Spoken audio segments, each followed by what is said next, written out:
Hello बच्चों, good morning. Class 12 subject biology, Asturna Devi Balika inter college सीसोटार Ballia. आज आप लोगों को संकर पूर्वज संकरण के विषय में, बैक क्रॉस के विषय में बताने जा रहे हैं। यहाँ पे आप लोग देख रहे हैं कि ये लंबा पौधा है जो प्रभावी लक्षण वाला है, ये मेल, और बौना पौधा है जो अप्रभावी लक्षण वाला है, ये फीमेल। चूंकि हम जानते हैं कि जो प्रभावी लक्षण होता है कैपिटल टी के द्वारा प्रदर्शित किया जाता है, और जो अप्रभावी लक्षण होता है उसको स्मॉल टी के द्वारा प्रदर्शित किया जाता है। तो इसको जनक बोलते हैं, और कैपिटल टी की युग्मक बनते हैं ये कैपिटल टी और ये स्मॉल टी। दोनों का जब संलयन होता है तो यहाँ से कैपिटल टी और यहाँ से स्मॉल टी प्राप्त होता है। इसको बोलते हैं फर्स्ट पीढ़ी, F1। तो फर्स्ट पीढ़ी के अंतर्गत हमने ये देखा कि यहाँ पे टी, कैपिटल टी और स्मॉल टी, चूंकि इसके साथ कैपिटल टी है स्मॉल टी के साथ, इसलिए जो है यह पौधा जो है संकर लंबा बनेगा। संकर लंबा, क्योंकि प्रभाविता का नियम यह कहता है कि जो प्रभावी जीन होता है वह अपना लक्षण जो है व्यक्त करता है। अब यहाँ पर हम लोग एक बार इससे इसके पूर्वजों से जो है क्रॉस कराएंगे, तब देखेंगे कि उस संकरण कराएंगे, तब देखेंगे किस प्रकार का जो है पौधा हमें प्राप्त हो रहा है। तो देखेंगे आगे। तो ये कैपिटल टी और स्मॉल टी, कैपिटल टी और स्मॉल टी का जो है संकरण जो है, क्रॉस जो है कैपिटल टी जो कि पूर्वज है के साथ कराया गया। यहाँ पे देखेंगे ये युग्मक जो है बना है कैपिटल टी और स्मॉल टी, और यहाँ से कैपिटल टी हमें प्राप्त हुआ जो ये पूर्वज है, और ये F1 है, यानी फर्स्ट पीढ़ी का जनरेशन है ये। और जब इसका हम क्रॉस कराते हैं, संकरण कराते हैं, तो कैपिटल टी का कैपिटल टी के साथ तो कैपिटल टी और स्मॉल टी का इस कैपिटल टी के साथ कराते हैं तो कैपिटल टी और स्मॉल टी। इस प्रकार से मेंडल को प्राप्त हुआ कि 50% जो है शुद्ध लंबे पौधे प्राप्त हुए, और 50% जो है संकर लंबे पौधे प्राप्त हुए, यानी कि 50% शुद्ध लंबे पौधे और 50% संकर लंबे पौधे। अब एक बार पुनः जो है F1 पीढ़ी, यानी कि जो हमें F1 पीढ़ी से संकर लंबा पौधा प्राप्त हुआ है कैपिटल टी स्मॉल टी, उसको उसके पूर्वज से जो है संकरण कराएंगे, यानी कि बौने पौधे का जो पूर्वज है स्मॉल टी के साथ। ये युग्मक बनते हैं कैपिटल टी और स्मॉल टी, और इनका जो है इनके साथ तो ये कैपिटल टी और स्मॉल टी, और फिर इसका स्मॉल टी के साथ स्मॉल टी का, तो यहाँ पे देख रहे हैं आप लोग कि स्मॉल टी। तो इसके द्वारा टी चूंकि प्रभावी लक्षण है कैपिटल टी, इसलिए संकर लंबा पौधा प्राप्त हुआ, और यहाँ पे जो है स्मॉल टी प्राप्त हुआ, यानी कि बौना पौधा प्राप्त हुआ, यानी कि अप्रभावी लक्षण वाले पौधे प्राप्त हुए। इस प्रकार हम कह सकते हैं कि जो ये क्रॉस था बैक क्रॉस, यानी कि F1 पीढ़ी में प्राप्त जो संकर लंबा पौधा है उसका पूर्वजों के साथ जब हम बैक क्रॉस कराते हैं तो जो प्रभावी लक्षण होते हैं उनमें 50% शुद्ध लंबे पौधे प्राप्त होते हैं, और 50% जो है संकर लंबे पौधे प्राप्त होते हैं।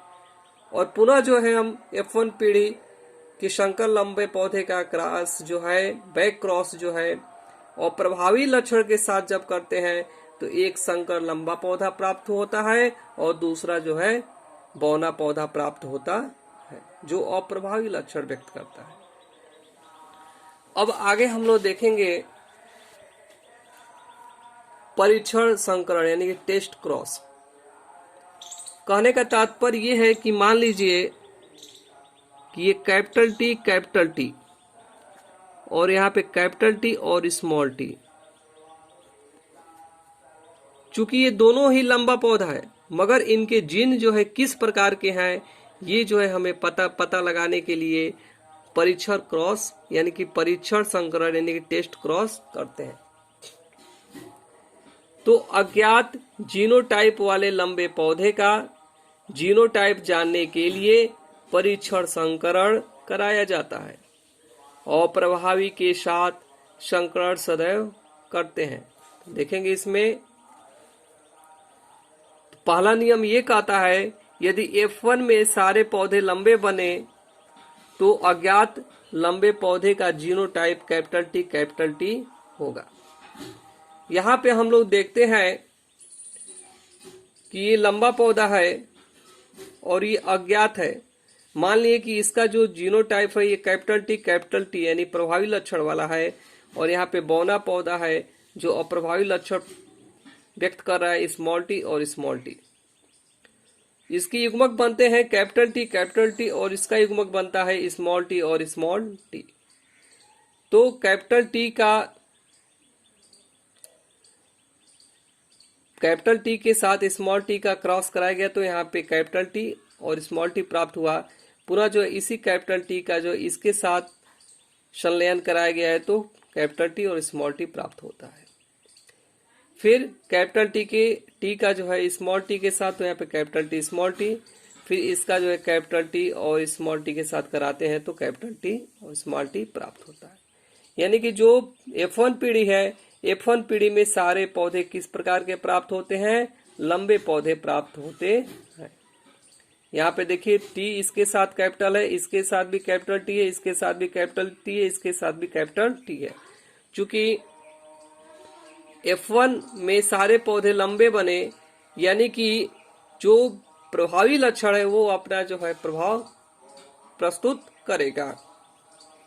अब यहाँ पर आप लोग देखेंगे, यदि F1 पीढ़ी में आधे लंबे पौधे और आधे बौने पौधे बनते हैं तो अज्ञात पौधे का जीनोटाइप कैपिटल टी और स्मॉल टी होगा। एक बार हमने कैपिटल टी लिया और एक बार जो है लंबे पौधे का जीनोटाइप हम लेंगे कैपिटल टी और स्मॉल टी, और बौने पौधे का लेंगे स्मॉल टी और स्मॉल टी। तो जब इनमें हम संलयन कराते हैं यानी कि जो युग्मक बनते हैं कैपिटल टी और स्मॉल टी, यहाँ पे स्मॉल टी और स्मॉल टी ये युग्मक बने हैं, और इस कैपिटल टी का इस स्मॉल टी के साथ तो कैपिटल टी और स्मॉल टी, और फिर पुनः जो है इसके साथ तो कैपिटल टी और स्मॉल टी, अब पुनः इसके साथ कराएंगे तो स्मॉल टी और पुनः इसके साथ कराएंगे तो स्मॉल टी। यानी कि फर्स्ट पीढ़ी में जो है ये जितने भी पौधे हैं, यानी कि 2 पौधे बौने बनेंगे और 2 पौधे किस प्रकार के बनेंगे, संकर लंबा पौधा बनेगा। यानी कि 50% लंबे पौधे और 50% जो है बौने पौधे प्राप्त होते हैं। इस प्रकार से हम कह सकते हैं कि यदि हम F1 पीढ़ी में आधे लंबे पौधे और आधे बौने पौधे प्राप्त होते हैं तो उसका जीनोटाइप क्या होगा, तो कैपिटल टी और स्मॉल टी होगा। और फर्स्ट पीढ़ी में यदि सारे पौधे यदि लंबे बनते हैं तो उसका जीनोटाइप क्या होगा, तो कैपिटल टी और कैपिटल टी होगा। अब आगे आप लोग को बताएंगे कि जो मेंडल का नियम होता है, प्रभाविता का नियम, इसके बाद पृथक्करण का नियम, इसके बाद स्वतंत्र अपव्यवन का जो नियम होता है, उसके अंतर्गत मेंडली अनुपात में विचलन, यानी कि ये जो चीजें हैं मेंडल के नियम जिसमें फॉलो न हो सका। कुछ इस प्रकार के भी पौधे होते हैं जिसमें मेंडल का नियम जो है पालन नहीं करता है, उसको हम बोलते हैं विचलन। तो देखा जाए विचलन जो है अपूर्ण प्रभाविता, बहुविकल्पता और सह प्रभाविता, 3 जो है इसमें विचलन पढ़ेंगे हम लोग। तो फर्स्ट अपूर्ण प्रभाविता, इनकम्प्लीट डोमिनेशन, यानी कि यहाँ पे देख रहे हैं आप लोग कि यहाँ पे 3 पौधे हैं, मीठी मटर, स्नैपड्रैगन और गुलाब बांस पौधा। तो इसमें क्या होगा कि ये जो है जनक कहलाते हैं। एक बार हम कैपिटल आर यानी कि लाल पौधा है जो मेल है, और सफेद फूल वाला जो पौधा है स्मॉल आर ये जो फीमेल है। अब इसकी युग्मक बनते हैं कैपिटल आर का कैपिटल आर और स्मॉल आर का एक स्मॉल आर। तो इसका जब हम क्रॉस कराते हैं, संलयन कराते हैं, तो कैपिटल आर और स्मॉल आर प्राप्त होता है। किस पीढ़ी में? तो फर्स्ट पीढ़ी में। तो चूंकि यहाँ पे कैपिटल आर है तो लाल रंग का पुष्प बनना चाहिए, मगर ऐसा हुआ नहीं। यहाँ पर फूल कैसा बना? गुलाबी पुष्प जो है प्राप्त हुआ मेंडल को। इस प्रकार से मेंडल ने कहा कि यह जो है अपूर्ण प्रभाविता है, इनकम्प्लीट डोमिनेशन है। यानी कि यहाँ पर जो पुष्प लाल रंग का होना चाहिए, लाल रंग का न होकर लाल आर जो है प्रभावी लक्षण है लाल का। तो आर यानी कि प्रभावी लक्षण लाल पुष्प न बनकर अलग पुष्प बन गया, गुलाबी पुष्प। तो इसको बोलते हैं अपूर्ण प्रभाविता। तो आज के लिए इतना ही। अगले दिन के क्लास में आगे की चीजें बताई जाएंगी। तब तक के लिए धन्यवाद।